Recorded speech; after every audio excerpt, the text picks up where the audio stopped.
E que a Mãe Maria Santíssima nos abençoe hoje e sempre com a sua luz rosa de puro amor, que nós possamos vibrar nessa vibração tão profunda de amor e encontrar cada vez mais o amor que vibra dentro de nós. Ave Maria, cheia de graça, o Senhor está contigo. Bendito sois vós entre as mulheres, bendito é o fruto do vosso ventre, Jesus. Santa Maria, Mãe de Jesus, rogai por nós, buscadores de conhecimento, agora e na hora do nosso desenlace, que assim seja.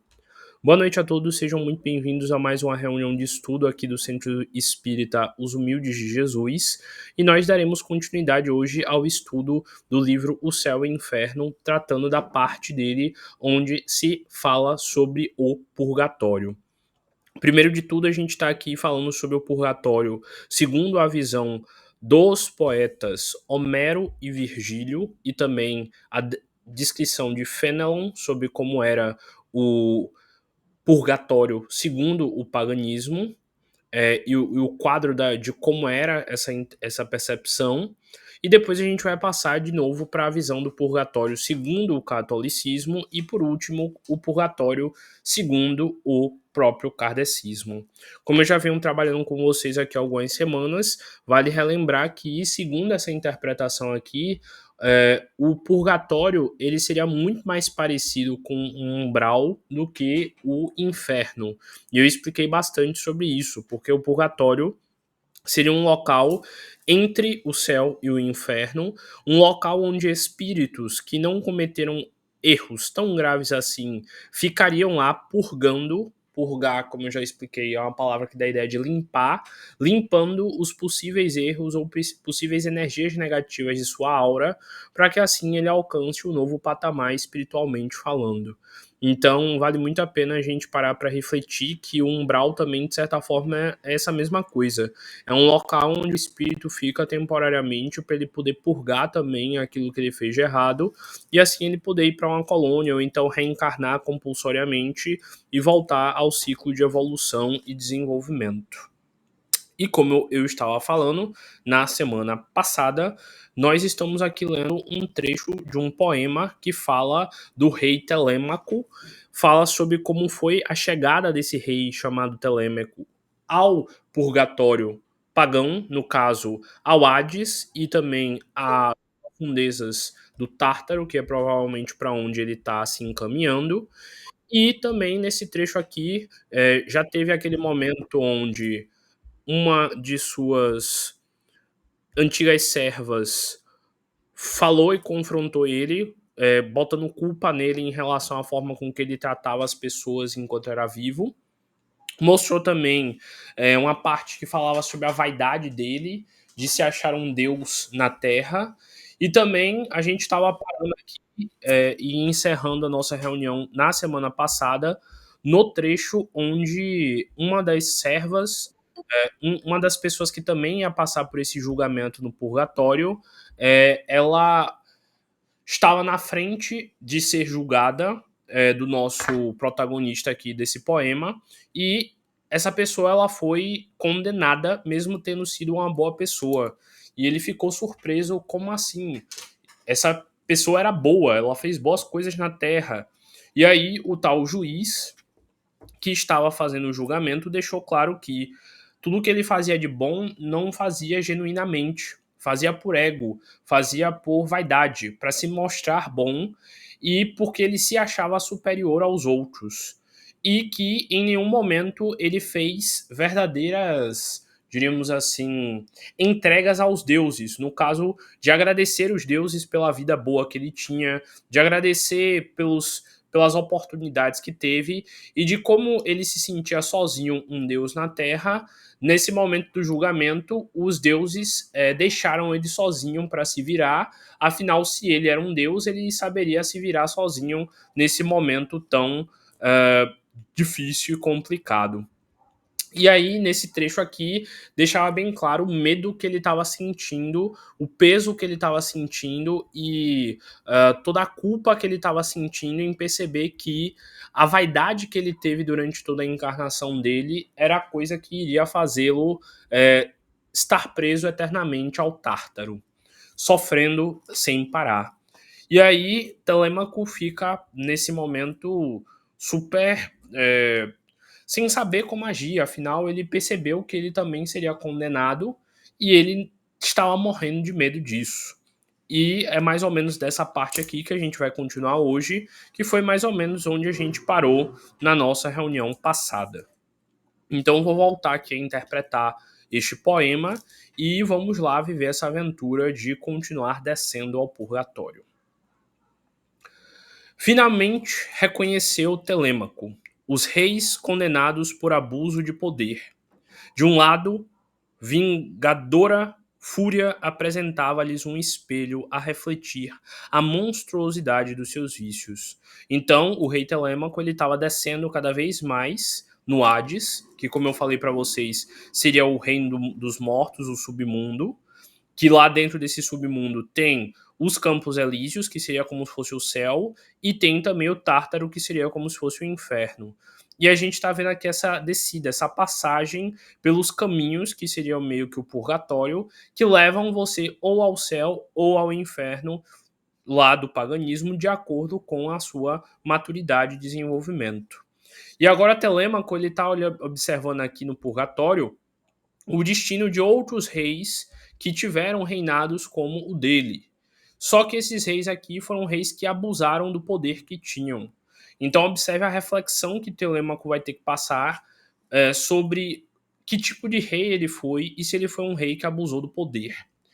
Geralmente, quando a gente fala de abuso de poder, a gente sempre pensa em alguém que tem muito poder. A gente pensa, sei lá, num político que tinha poder de fazer muitas coisas pelo estado dele e não fez. A gente pensa em, sei lá, um policial que abusou da autoridade, um juiz que abusou da autoridade. Mas lembrem-se que aqui está falando de abuso de poder, não importa qual seja o seu poder. Se você é o porteiro de um prédio e você é muito severo com alguém que veio fazer uma entrega, você está abusando do seu poder de porteiro. Se você é, sei lá, um guarda de trânsito e você está aplicando uma multa de uma pessoa sem que ela precisasse realmente dessa multa, porque se você parasse para refletir um pouco, talvez ela nem precisasse receber aquilo devido ao contexto do momento, você também está abusando do seu poder.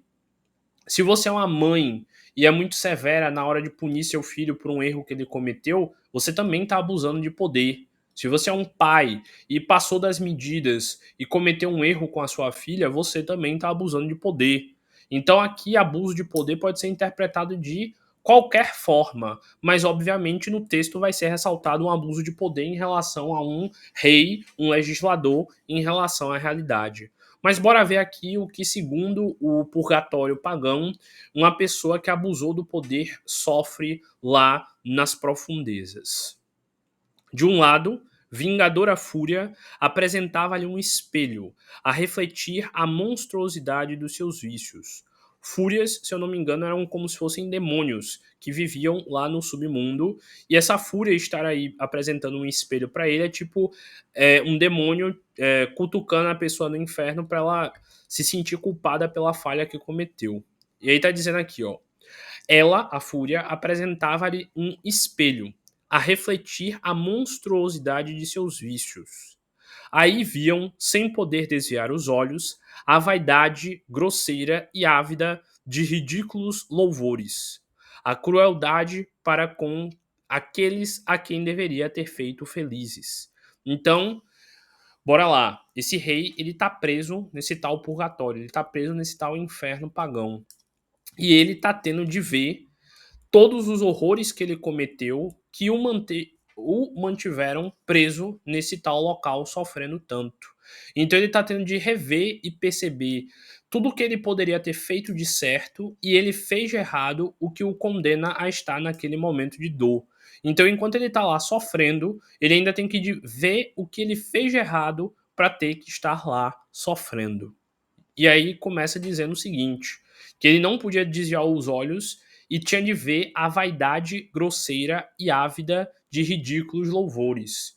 No caso, o momento onde ele forçou pessoas a louvarem ele como se fosse um deus, como se fosse um ser grandioso, mesmo ele sendo um humano vaidoso e ridículo. Então, tá mostrando aí os momentos onde ele forçou súditos se rebaixarem, se humilharem diante dele em troca de coisas pequenas, de um perdão, de algumas moedas de ouro ou algo do tipo.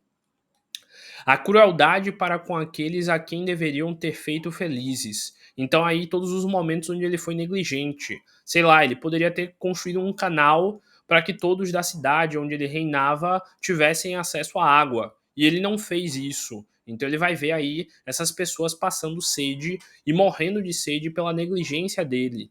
Por ele ter usado o dinheiro que era para ter sido para construir o canal em fazer, sei lá, mais uma torre para o castelo dele que não mudou em nada no final. E aí continua. O temor da verdade. Então, ele temendo a verdade que alguns diziam para ele e ele não queria assumir que realmente era aquilo que estava acontecendo. A insensibilidade para com as virtudes. Então, todos os momentos onde ele negou evoluir, onde ele negou fazer a coisa certa para continuar fazendo errado. A predileção pelos cobardes e aduladores. Então, como ele se cercava de pessoas que faziam ele se manter no erro e como ele afastava pessoas que realmente queriam ajudá-lo.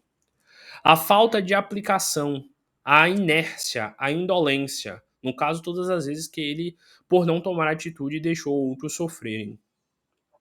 A desconfiança ilimitada, o Fausto e a magnificência excessivas, calçados sobre a ruína dos povos. Então, todas as vezes que ele cresceu, que ele desenvolveu o reino dele, mas para isso matou povos, entrou em guerras e feriu pessoas a seu mando. A ambição de glórias vãs à custa de sangue de concidadãos. A fereza, enfim, que procurar a cada dia novas delícias nas lágrimas e nos desesperos de tantos infelizes. Então, o peso de todos os erros que ele cometeu com o poder que tinha. Esses reis reviram-se constantemente nesse espelho, achando-se mais monstruosos e horrendos que a própria Quimera. Para quem não sabe, Quimera é um monstro mitológico lá, que era horroroso, que era o grande medo de todas as pessoas. Era um animal muito feio, com cabeça de leão, dorso de cabra, cauda de serpente, e que às vezes cuspia veneno, enfim. Uma quimera, um bicho horrendo. Ah, vencida por Belerofonte, que está dizendo aqui que é um herói mitológico, filho de Poseidon, que montou o Pégaso, o cavalo alado, e que matou Quimera. Que a Hidra de Lerna, que nem eu falei, é um ser que cuspia ácido e tudo mais. Uh, abatida por Hércules. E que o Cérbero, vomitando por suas 3 guelas, um sangue negro e venenoso, capaz de empesar toda a raça de mortais que vivem sobre a Terra. Então, ele sentia aqui o peso de perceber que ele era mais monstruoso que todos os maiores monstros da mitologia grega. Então, olha a culpa que ele sentia. De outro lado, outra fúria lhes repetia injuriosamente todos os louvores que os lisonjeiros lhes dispensavam em vida, e mostrava-lhe ainda em outro espelho em que se via tais como a lisonja os pintara. Então, num espelho ele via todos os erros que ele tinha cometido, e no outro, todos os momentos onde ele se sentia prazeroso em estar cometendo aquele erro, para ele perceber ainda mais o quanto aquilo era horrendo. E aí fala: da antítese dos dois quadros brotava o suplício do amor próprio. Antítese, como eu já expliquei para vocês algumas vezes, é tipo o oposto. Eu tenho uma tese, eu defendo a tese do kardecismo. Se alguém defende o ateísmo, ela tem uma tese, diríamos assim, oposta à minha. Então essa pessoa tem uma antítese, algo que é anti contra a tese que eu defendo. Então está dizendo aí que era uma tortura para eles perceberem o quanto eles se iludiam com coisas horrendas e normalizavam as suas próprias faltas. E as fúrias torturavam eles, fazendo eles perceberem ainda mais o quanto eles estavam errados em tudo aquilo. E aí continua. Era para notar que os piores dentre os reis foram os que mais tiveram maiores e mais fulgentes louvores durante a vida.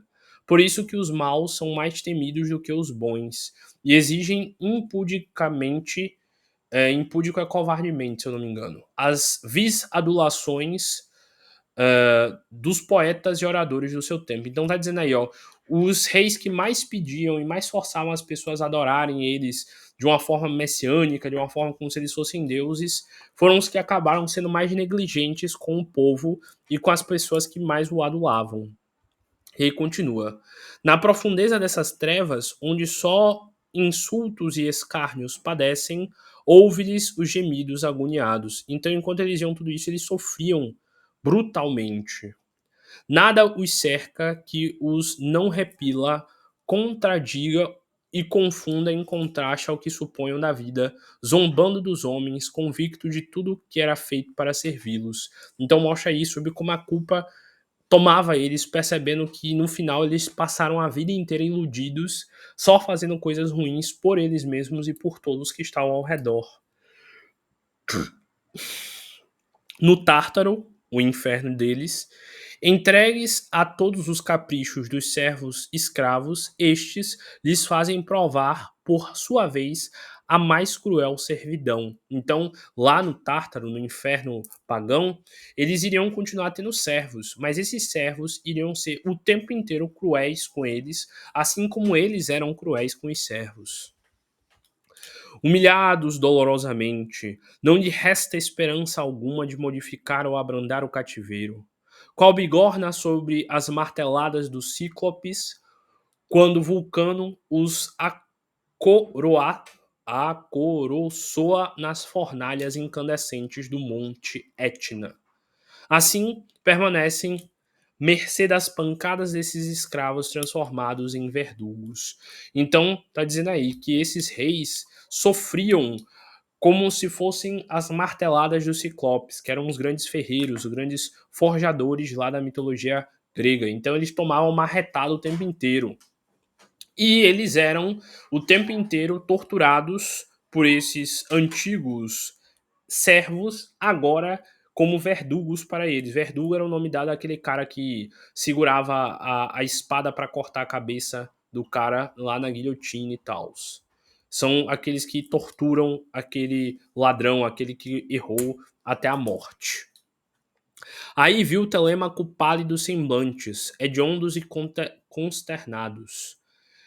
Negra tristeza essa que consome estes criminosos horrorizados de si próprio, sem poderem dela despojar-se com a própria natureza. Então tá dizendo aí que o quanto Telêmaco já estava ficando assustado com a ideia de qual seria o tormento que ele passaria. Afinal, ele estava ali, tipo, caminhando, observando os tormentos de outros. E ele ainda nem sabia qual seria o tormento específico para o caso dele, para as falhas dele.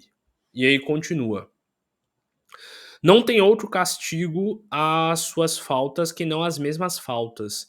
Vem-nas incessantemente na plenitude de sua enormidade, apresentando-lhe sob a forma de espectros horríveis que os perseguem. Então tá deixando aí bem claro que aquilo que a gente faz de errado vai ser o nosso maior tormento no inferno pagão. Então você tem que parar para pensar onde é que você está sendo negligente, porque seria nesse local onde você iria ser torturado lá nesse inferno.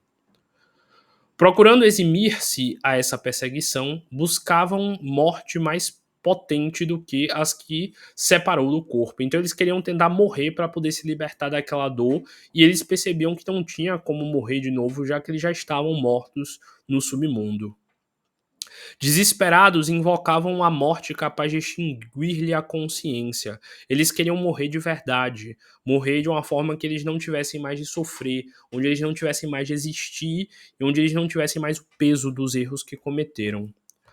Pedem aos abismos que os absorvam, a fim de se furtarem aos raios vingadores da verdade, que os atormenta, mas continuam votados à vingança que sobre eles destila gota a gota e jamais estancará. Então tá dizendo aí, eles ficavam lá quase que eternamente sofrendo na mão do erro que eles próprios cometeram. A verdade que temem ver constitui-se um suplício. Vem-na, contudo, só tem olhos para vê-la. Ergue-se contra eles, ferindo-os, despedaçando-os, arrancando-os de si mesmo, como um raio, sem nada destruir-lhes exterior e penetrar-lhes o âmago das entranhas. Então fala sobre o quanto era profundo esse sofrimento, sobre como eles queriam que um sofrimento maior abatesse sobre eles para que eles pudessem parar de sentir tudo aquilo, que eles preferiam deixar de existir do que continuar a sofrer daquela forma. Entre os seres que lhes eriçavam os cabelos, que davam medo, viu Telêmaco vários e antigos reis da Lídia, punidos por haverem preferido ao trabalho as delícias de uma vida inativa, só curtindo, bebendo, com mulheres. Quando aquele deve ser o consolo dos povos e como tal inseparável da realeza. Então tá mostrando aí o quanto ele já estava com medo de ver que outros reis estavam tendo um tratamento tão horrível lá. Estes reis lastimavam-se reciprocamente a cegueira. Dizia um a outro que fora seu filho. Não vos tinha eu recomendado tantas vezes durante a vida, e ainda antes de morrer, que repasseis os males ocorridos por negligência minha? Ah, desgraçado pai, dizia o filho, fostes vós que me perdestes. Foi o vosso exemplo que me instruiu o Fausto, o orgulho, a voluptuosidade e a crueldade para os homens. Então esse filho aí de um rei, que também acabou se tornando rei, obviamente, culpava o pai por não ter ensinado o correto a ele e ter ensinado, na verdade, a viver uma vida de erros. Vendo-vos governar com tanta incúria, com tantos erros, cercado de aduladores infames, habituei-me no prazer, na lisonja e no prezar. Então tá dizendo aí o quanto eles sofriam exatamente por ter seguido o mau exemplo do pai. No caso, eles queriam ter alguém para culpar, né? Porque eles poderiam muito bem ter feito diferente. Acreditei que os homens eram para os reis, o que os cavalos e outros animais de carga são para aqueles. Isto é, animais que só consideram enquanto proporcionam serviços e comodidades. Então, olha como esse rei via seus súditos. Via os seus súditos como cavalos que só serviam para poder transportar eles e servir enquanto fosse útil. Via os servos como bichos e os tratava dessa forma. Como é que eles seriam tratados então depois, lá no tal inferno? E aí vem a resposta. Acreditei-o, e fostes vós que me fizestes crer, sofrendo agora tantos males por vos haver imitado. Então aí de novo ressalta tipo o peso de ser pai, de ser mãe e de passar maus valores para o filho. Se você passa bons valores e o seu filho faz errado, aí é responsabilidade dele. Mas se você ensinou errado para ele, é responsabilidade sua e dele também. A essas recriminações aliavam as mais acercas blasfêmias, como que possuídos de raiva bastante para se despedaçarem mutuamente. Quais noitivagos mochos em torno desses reis cortejavam as suas suspeitas cruéis, os vãos receios e desconfianças que vingam os povos da dureza de seus reis, a ganância insaciável das riquezas, a falsa glória sempre tirânica e a moleza displicente que duplica os sofrimentos sem a compensação de sólidos prazeres. Então está dizendo aqui de todos os sofrimentos que eles passavam por serem negligentes com seus súditos. Viam-se muitos destes reis severamente punidos, não por males que tivessem feito, mas por terem negligenciado o bem que poderiam ter feito. Todos os crimes dos povos provenientes da desídia na observação das leis eram imputados aos reis. Desídia é deserção, é não seguir o que a lei dizia. Que não deve reinar senão para com as leis que exerçam seu ministério, imputando-se-lhes também todas as desordens decorrentes do fausto, do luxo e dos demais excessos que impelem os homens à violência, instigando-os à aquisição de bens com desprezo das leis. Sobretudo, recai o rigor sobre os reis, que em vez de serem bons e vigilantes pastores dos povos, só cuidavam de devastar o rebanho, quais lobos devoradores. Então, de novo, deixa aí bem claro o quanto quem comete erro sofre sofre por aquilo que cometeu. E aí continua. O que mais consternou Telêmaco, o que mais deixou ele abalado vendo essa situação toda, porém, foi ver neste abismo de trevas e males um grande número de reis que, tendo passado na terra pelos melhores, condenaram-se às penas dos tártaros por terem deixado guiar por homens ardilosos e maus. Então Telêmaco ainda se achava inocente. Ele se deixou ser manipulado por estes homens ardilosos e maus. Ele não via que o erro estava no rei, ele queria se achar inocente. Tal punição correspondia aos males que tinham deixado praticar em nome de sua autoridade. Então, entre aspas, Telêmaco diz aí que eles se deixaram levar, e em vez de exercer sua autoridade de rei, se deixaram levar pelas manipulações dos súditos. Oh, que inocente era Telêmaco. Ademais, a maior parte desses reis não foram nem bons nem maus, tal a sua fraqueza. Não os, não os atemorizava a ignorância da verdade, e assim como nunca experimentaram o prazer da virtude, jamais poderiam fazê-lo consistir na prática do bem. Então, Telêmaco aqui insiste e termina dizendo que esses reis, eles nem foram assim tão tirânicos e nem tão maus, mas pela negligência que eles tiveram em não fazer o certo, eles acabaram se tornando tão tirânico quanto os que foram realmente tirânicos. E aí, após a gente ver toda essa tormenta, essa dor e esse sofrimento, segundo Homero, Virgílio e também o nosso querido Fenelon, a gente passa agora para a interpretação do esboço do inferno cristão, segundo os teólogos, segundo os estudiosos da parte bíblica. E aí falo aqui o seguinte: esboço do inferno cristão. Bora agora ver a diferença do inferno barra purgatório dos pagãos para o dos cristãos. Bora lá. A opinião dos teólogos sobre o inferno resume-se nas seguintes citações. Aí botou aqui 26, que no caso a nota são as citações tiradas do O Inferno de Augusto Calete. Deve ser um livro lá da época. Não conheço. E ele está dizendo: essa descrição, sendo tomada dos autores sagrados e da vida dos santos, pode tanto melhor ser considerada como uma expressão da fé ortodoxa na matéria, quanto é ela reproduzida a cada instante, com pequenas variantes nos sermões de púlpito evangélico e nas instruções pastorais. Em outras palavras, isso aqui está dizendo o seguinte, que a forma com que o inferno é definido, ele muda muito de acordo com o autor. Tem santos católicos que tratavam e diziam que o inferno barra purgatório era de uma forma.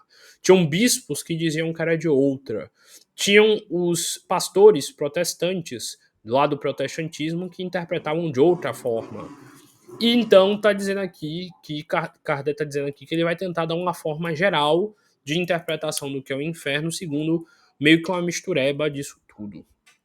E que ele vai levar em conta e explicar o que geralmente é consonante em todos esses caminhos de interpretação. E aí começa dizendo o seguinte: os demônios são puros espíritos e os condenados presentemente no inferno podem ser considerados puros espíritos, uma vez que só a alma aí desce e os restos entregues à terra se transformam em ervas, em plantas, minerais, líquidos, sofrendo inconscientemente uma metamorfose constante da matéria. Então dizer aqui que eles são puro espírito é no sentido de que eles não têm corpo físico algum. Dizer que um demônio é puro espírito significa que ele é um espírito, assim como os que estão sofrendo no inferno também estão lá em espírito, e não em carne física. E que, obviamente, a nossa carne se apodreceu lá no túmulo e virou outras coisas com base na putrefação. E aí continua. Os condenados, porém, como os santos, devem ressuscitar no dia do juízo final, segundo a Bíblia, retomando para não mais deixá-los os mesmos corpos carnais que os revestiam na terra. Isso tem lá na Bíblia. Os eleitos ressuscitarão, contudo, em corpos purificados e resplandecentes, e os condenados em corpos maculados e desfigurados pelos próprios pecados que cometeram. Isso os distinguirá, não havendo mais no inferno puros espíritos, porém homens como nós. Consequentemente, o inferno é um lugar físico, geográfico, material, uma vez que tem de ser povoado por criaturas terrestres, dotadas de pés, mãos, boca, língua, dentes, ouvidos, olhos semelhantes aos nossos, sangue nas veias e nervos sensíveis. Onde estará o inferno? Alguns doutores o têm colocado nas entranhas mesmas do nosso globo. Outros, não sabemos em qual planeta sem que o problema se haja resolvido por qualquer concílio. Porque tinha uns concílios católicos na época que definiam determinado tema. Estamos, pois, quanto a este ponto, reduzidos à conjectura, a única coisa afirmada é que este inferno, onde quer que exista, é um mundo composto por elementos materiais, quanto sem sol, sem estrelas, sem lua, mais triste e inóspito, mais desprovido de todo germe e de aparência benéfica, que porventura se encontra ainda nas regiões mais áridas e desoladas deste mundo em que pecamos. Então, segundo as descrições, o inferno ele é mais infértil do que os piores desertos aqui da Terra e é mais feio que as piores e mais feias regiões aqui da Terra. Os teólogos mais circunspectos não se atrevem à semelhança dos egípcios, dos hindus e dos gregos, a descrever os horrores dessa morada, limitando-se nula mostrar como premissa no pouco que dela fala a escritura, o lago de fogo e enxofre do Apocalipse e os vermes em Isaías. Esses vermes que formigam eternamente sobre os cadáveres de Tofel e os demônios atormentando os homens que eles levaram à perdição, e os homens que a chorarem, rangerem de dentes, segundo a expressão dos evangelistas. Então, deixou aí bem claro mais uma vez que lá no inferno você acaba sofrendo pelos erros que os próprios demônios te influenciaram aqui na Terra a cometer. Enquanto que lá no paganismo, as fúrias, como foi nesse texto aí de Telêmaco, faziam sim as pessoas sofrerem, mas enquanto elas estavam vivas, elas escolheram sozinhas e não influenciadas pelas fúrias, que são como se fossem os demônios, a cometer os erros. Santo Agostinho não concorda que esses sofrimentos físicos sejam apenas reflexos dos sofrimentos morais, e vê num verdadeiro lago de enxofre vermes e verdadeiras serpentes saciando-se nos corpos, caçando suas picadas as do fogo. Ele pretende mais, segundo um versículo de Marcos, que este fogo estranho, posto que material, como nosso e atuando sobre os corpos materiais, os conserva como o sal conserva os corpos das vítimas. Os condenados, vítimas sempre sacrificadas e sempre vivas, sentirão as torturas desse fogo que as queima sem destruir. Penetrando-lhes as pele, serão dele embebidos e saturados em todo o seu membro, na medula dos ossos, da pupila dos olhos, nas mais recônditas e sensíveis fibras do seu ser. A cratera de um vulcão, se aí pusessem submergir, seria lugar de refrigério e repouso. Então, segundo a interpretação de Santo Agostinho, eles têm corpos lá, eles sentem as queimaduras nos corpos e eles sentem esses corpos sendo queimados lá no inferno sem parar, sem que esse fogo queime esse corpo físico e deteriore eles. Basicamente, o kardecismo a gente fala algo parecido, que no umbral os espíritos eles sentem a tortura no corpo físico deles porque eles acreditam que o espírito deles ainda tem um corpo. E por isso eles não diferenciam e não entendem que eles já estão em espírito. Já para o catolicismo, eles têm um corpo sim, lá no plano espiritual do inferno, e por isso eles sentem no corpo essas dores.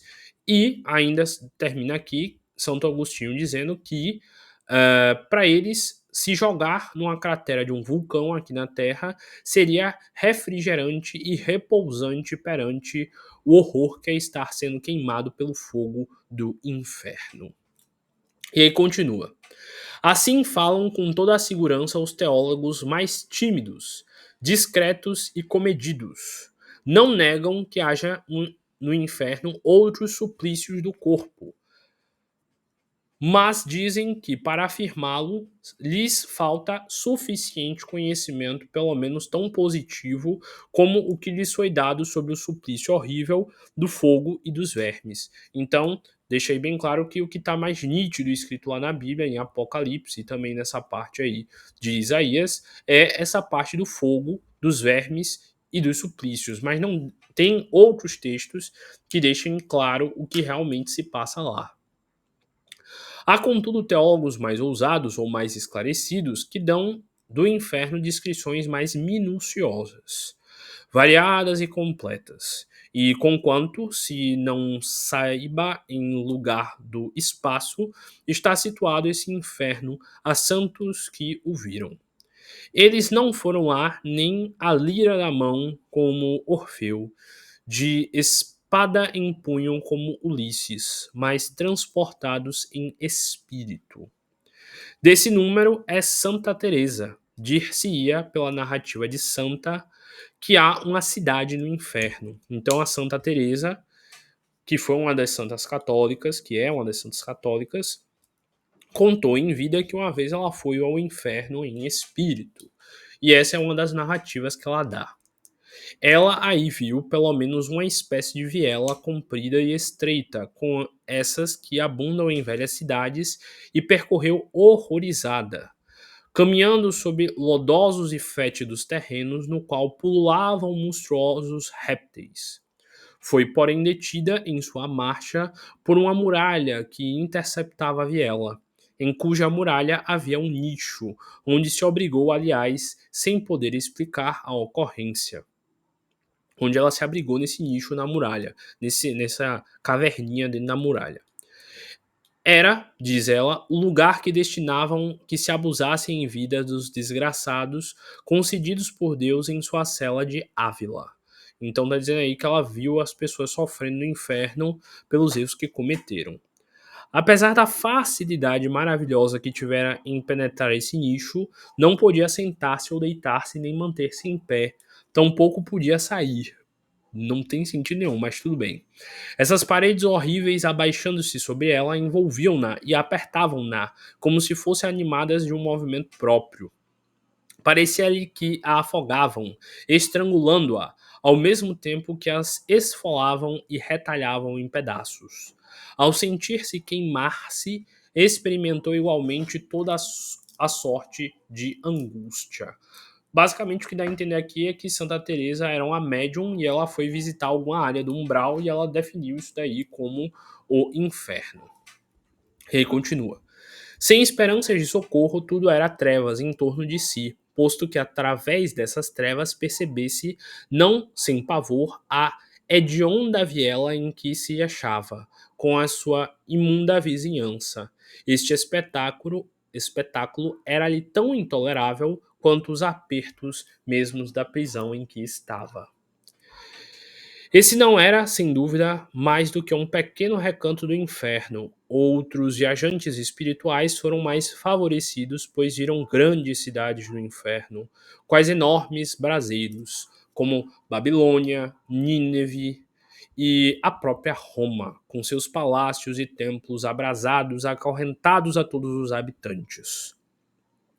Traficantes em seus balcões, sacerdotes reunidos a cortesãos em salas de festim, chumbados às cadeiras ululantes, levando aos lábios rubras taças chamejantes. Então eles estavam lá sofrendo muito, bebendo em taças de fogo.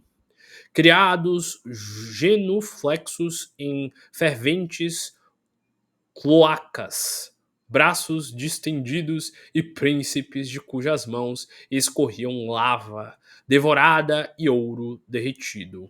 Então tá dizendo aí que eles sofriam muito em situações bem complicadas, e eles sentiam até ouro derretido queimando eles, coisa que o tempo inteiro na vida eles desejavam que era ouro, agora eles tinham em abundância, só que derretido queimando a sua pele. Outros viram no inferno planícies sem fim, cultivadas por camponeses famintos, que nada colhendo desses campos fumegantes, dessas sementes estéreis, se entredevoravam, dispersando-se em seguida tão numerosos como dantes magros vorazes, em bando indo procurar ao longe em vão terras mais felizes. Então um comia o outro de tanta fome que sentia. Outras colônias errantes de condenados os substituíam imediatamente. Ainda outros relatam que viram no inferno montanhas inçadas de precipícios, florestas gemebundas, poços secos, fontes alimentadas de lágrimas, ribeiros de sangue, turbilhões de neves em desertos de gelo, barcas tripuladas por desesperados, singrados mares sem praias. Viram, em uma palavra, tudo o que viam os pagãos. Um lúgubre, nefasto, reverbero da terra, como os respeitos sofridos e naturais eternizados. Até os calabouços, patíbulos e instrumentos de torturas forjados por nossas próprias mãos para o nosso próprio sofrimento.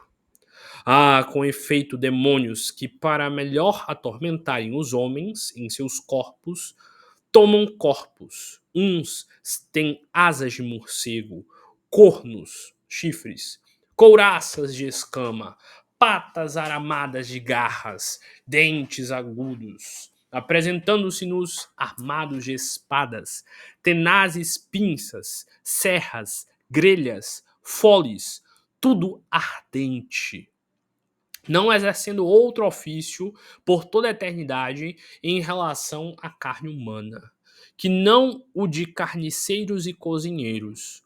Outros, transformados em leões ou víboras enormes, arrastam suas presas para cavernas solitárias. Estes se transformam em corvos para arrancar os olhos a certos culpados, aqueles em dragões volantes prontos a se lançarem sobre o dorso das vítimas, arrebatando-as assuadiças, ensanguentadas, aos gritos, através de espaços tenebrosos, para arremessá-las ao fim em tanques de enxofre. Aqui, nuvens de gafanhotos, de escorpiões gigantescos, cujas vistas produzem náuseas e calafrios, e o contato com convulsões, além de mostrar policéfalos escancarando goleadas vorazes, a sacudirem sobre as disformes cabeças as suas crinas de áspides, e triturarem condenados com sangrentas mandíbulas para vomitá-los e mastigá-los novamente, porém vivos, porque são imortais. Então, de novo, segundo a visão do inferno católico, o corpo lá, ele é dilacerado, cortado, você sente ele queimando, você sente ele sentindo dor, mas, entretanto, você nunca morre. O seu corpo, em algum momento, volta a ser reestruturado e você é cortado, dilacerado de novo. Olha que delícia. E aí continua. Estes demônios, de formas sensíveis, que lembram tão visivelmente os deus do Amente e do Tártaro, no caso com chifres, asas, partes de bodes, enfim, aquilo que eu já expliquei lá no Bafomé, bem como os ídolos adorados pelos fenícios, moabitas e outros gentios vizinhos da Judéia. Esses demônios não obram ao acaso, tendo cada um sua função. O mal que praticam no inferno está em relação ao mal que inspiraram e fizeram cometer na terra. Então, essa é uma das perguntas que muitos ateus até fazem. Como é que o demônio ou o diabo são ruins se eles ficam torturando pessoas ruins? Tecnicamente, eles só estão fazendo a pessoa pagar pelo que ela errou. Então, sempre debatem isso nos círculos de ateus. Bora lá continuar. Os condenados são punidos em todos os seus órgãos e sentidos, porque também a Deus ofenderam por todos os seus órgãos e sentidos. Imagine que Deus é esse que deixa seu filho passar por tudo isso só por causa de vingança. Ele continua. Os delinquentes de gula são castigados pelos demônios da glutonária, os preguiçosos pela preguiça, os luxuriosos pela devassidão, e assim por diante, numa variedade tão grande como a dos pecados. Terão frio, queimando-se e calor, enregelados, ávidos igualmente de movimento e de repouso, sedentos e famintos, 1000 vezes mais fatigados que o escravo ao fim do dia, mais doentes que os moribundos, mais quebrados e chaguentos que os mártires. E isso para sempre. Não vou ficar parando para explicar cada uma das palavras, porque é tanta palavra rebuscada aí que eu ia ter que ficar parando horas para poder explicar cada uma. Demônio algum se furta, nem se furtará jamais ao desempenho sinistro de sua tarefa. Então está dizendo que eles gostam de fazer isso. Perfeitamente disciplinados e fiéis quanto à execução das vingativas ordens que receberam a cumprir. Aliás, sem isso, o que seria o inferno? Repousariam os pacientes se os algozes altercassem ou se enfadassem? Então tá dizendo aí, o que seria do inferno se os demônios parassem de sentir vontade e desejo de torturar os outros? Mas nada de repouso nem disputa para quaisquer deles, pois, apesar de maus e inumeráveis que são, estendendo-se um ao outro extremo do abismo, nunca se viu sob a terra súditos mais dóceis a seus príncipes, exércitos mais obedientes aos seus chefes, ou comunidades mais monásticas, mais humildes e submissas aos seus superiores, quanto os demônios em relação aos príncipes do inferno. Olha que curioso. Nenhum demônio briga com outro para torturar alguém. Cada um faz sua tarefa docilmente a comando do seu superior. Olha que loucura. Os demônios são extremamente educados e respeitosos um com o outro. Que ironia. Mas continuando. Quase nada se conhece da ralé demoníaca, desses vis espíritos que compõem as legiões de vampiros, sapos, escorpiões, corvos, hidras, salamandras e outros animais sem nome. Conhecem-se, porém, os nomes de muitos dos príncipes que comandam tais legiões, entre os quais Belfegor, o demônio da luxúria, Abaddon ou Apolion, o do homicídio, Beelzebul, dos desejos impuros, ou o senhor das moscas, que engrendam a corrupção, Mamon, da avareza, Moloch, Belial, Baal-Gad, Astarote e muitos outros, sem falar do chefe supremo, o sóbrio arcanjo que do céu se chamava Lúcifer e no inferno se chama Satanás. Eis aí a resumida que eu acabei de perder. Eis aí a resumida a ideia de que nos dão do inferno sob o ponto de vista da sua natureza mais física e também das penas físicas que aí sofrem. Compulsai os escritos dos padres, dos antigos doutores, e interrogai as pias legendas. Observai as esculturas e painéis das nossas igrejas, e atentai no que dizem dos púlpitos e sabereis ainda mais sobre esse inferno. O autor acompanha esse quadro das seguintes reflexões, cujo alcance procuraremos cada qual compreender. A ressurreição dos corpos é um milagre, mas Deus faz ainda um segundo milagre, dando a estes corpos mortais, já uma vez usados pelas passageiras provas da vida, já uma vez aniquilados, a virtude de substituírem, sem se dissolverem, numa fornalha onde se volatilizam os próprios. Aí tem uma nota aqui, de Kardec. Esses mesmos demônios rebeldes a Deus quanto ao bem são de uma docilidade extrema e exemplar quando a prática do mal.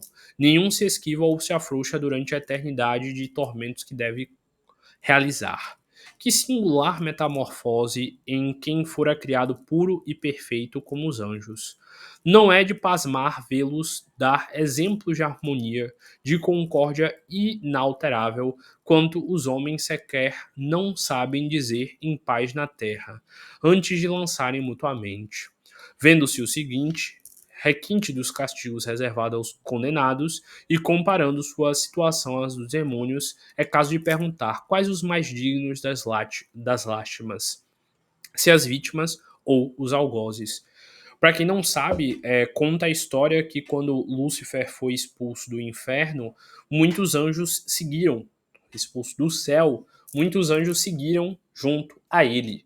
E conta as lendas que os demônios são esses anjos caídos. E então nessa nota aqui, Kardec meio que fala isso. Observe como, até mesmo quando se tornaram demônios, os anjos caídos, no caso, continuaram mantendo o respeito ao próximo, a obediência aos superiores, continuaram sendo corretos e justos, mas eram corrompidos, obviamente, porque eles odiavam sem parar os seres humanos. Então, esse trecho aqui, Kardec dá essa explicação do porquê os demônios são tão respeitosos, são tão gentis um com outros e tão respeitáveis um com o outro, apesar de serem demônios. Ele continua. Uh, o horário não vai dar para eu continuar, mas basicamente agora o autor desse livro aqui que cita essa explicação de como é o inferno para os cristãos, ele começa a explicar de como meio que não tem lógica, diríamos assim, Deus deixar coisas como essas que acontecem no inferno acontecerem. E de como, de certa forma, essa interpretação do inferno ela gera muito mais medo na gente para que a gente não cometa erros do que é um real local de punição. Deixa aqui bem claro sobre como contar essa versão do que é o inferno em uma missa, sei lá, provavelmente faria as pessoas morrerem de medo de ir para o inferno e serem cada vez mais tementes e dedicados à igreja.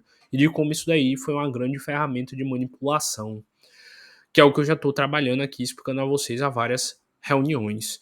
Então percebam sobre como essa influência aí da igreja acabou fazendo um monte de gente morrer de medo desse tal inferno e se dedicar de forma falsa à igreja por medo de ir para o inferno e não por boa vontade de querer evoluir.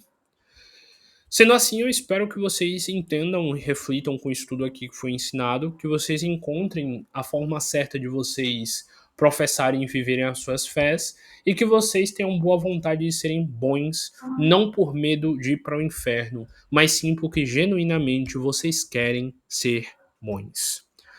E eu desejo a todos que o sucesso seja a única possibilidade em suas vidas.